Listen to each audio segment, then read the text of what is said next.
everyone, I'm Rachel. Welcome back to my channel. Today is weigh-in Wednesday and you just saw my morning weigh-in where I literally lost nor gained anything. It is the exact same as it was last week, which I'm not surprised about. At least that is what I'm telling myself.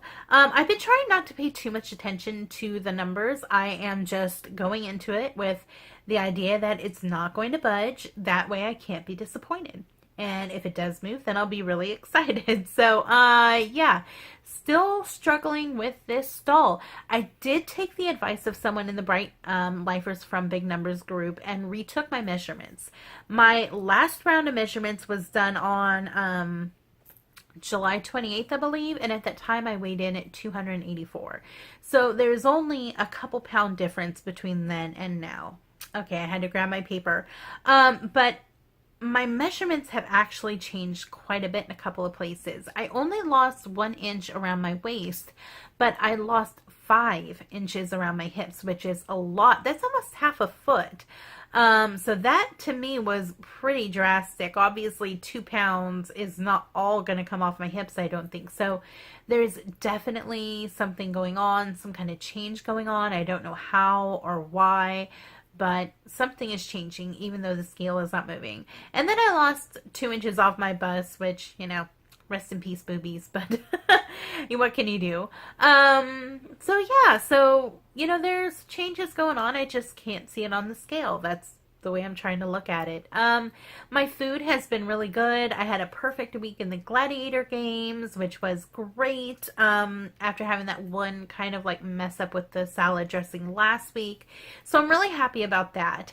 And last week I talked a little bit about making some possible modifications to my plan to try and get the scale moving.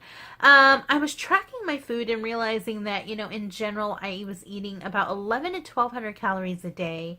15, you know, not 15, 1300 at the most, which is a very large deficit for someone who is 300 pounds to maintain for a long time. So I was eating that much for about 5 months. So what I decided on doing is increasing my daily protein by 1 serving. And the easiest way to do that, I thought, would be to go ahead and to split it. So I am currently splitting that 1 protein serving between breakfast and dinner. I was doing between lunch and dinner, but that was just way too hard to get down. Once you get used to eating a certain volume of food all the time, it gets really, really hard to add food. It's like now I know when I'm full and not uncomfortably full, and I don't want to eat past that point.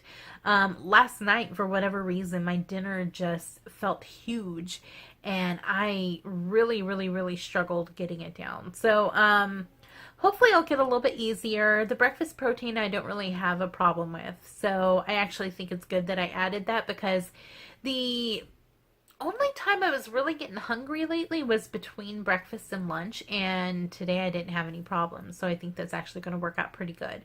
So yeah, that's my modification. My plan is to stick with it for 2 weeks and then cut back. If I stick with it for 2 weeks and cut back and nothing happens, I may have to add more and try that, because I definitely at this point should not be taking anything away.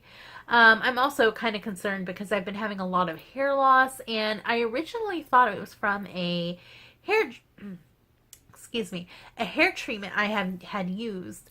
But it's been going on so long, I think it may be linked to my weight loss. So, hopefully that will kind of start to resolve itself pretty soon. We'll have to see. I mean, I have lost 70 pounds in 5 months, which is, you know, pretty drastic. So it would only make sense that my body would, you know, kind of go through some shock, I guess.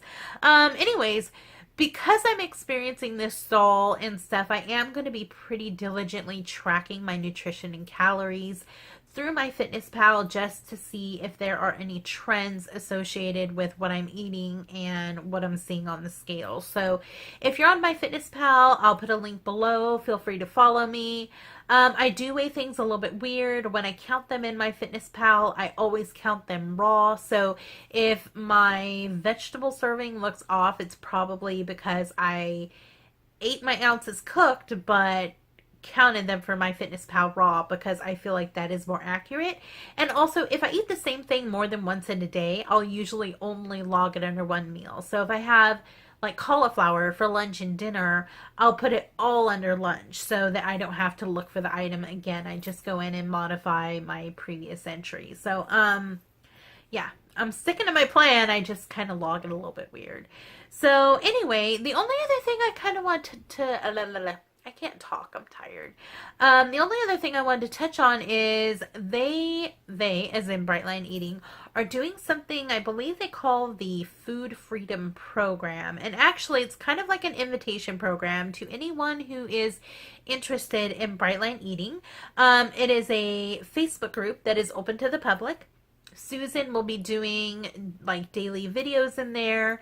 Anyone can join. And so Susan, her staff, a ton of us lifers will be in there to answer any questions and share our experiences. So if you have been interested in Brightline Eating and you have questions about how it will fit in with your lifestyle or any problems that you have, like if you were a previous bariatric patient or if you're diabetic, there will be people there who can answer your questions.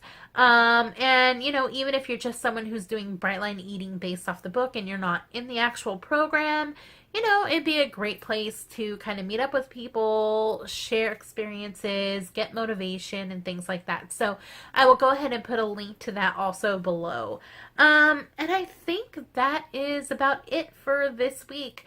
That's my plan. That's what I'm going to do. And hopefully by next week the scale will be moving. But I have set it in my mind that even if it doesn't, I'm not going to let myself get discouraged because weight loss aside, I have benefited from Brightline Eating in a lot of ways. And even if I never lost another pound, which I definitely do not think is the case, my blood sugars are better for it. I'm no longer pre-diabetic. My cholesterol is great. My triglycerides are great. My body feels better. There's a million other reasons to stay with the program other than just wanting to get weight off. So that's where I'm at. I hope everybody's having a really good week, and I will check in with you guys next Wednesday. Bye.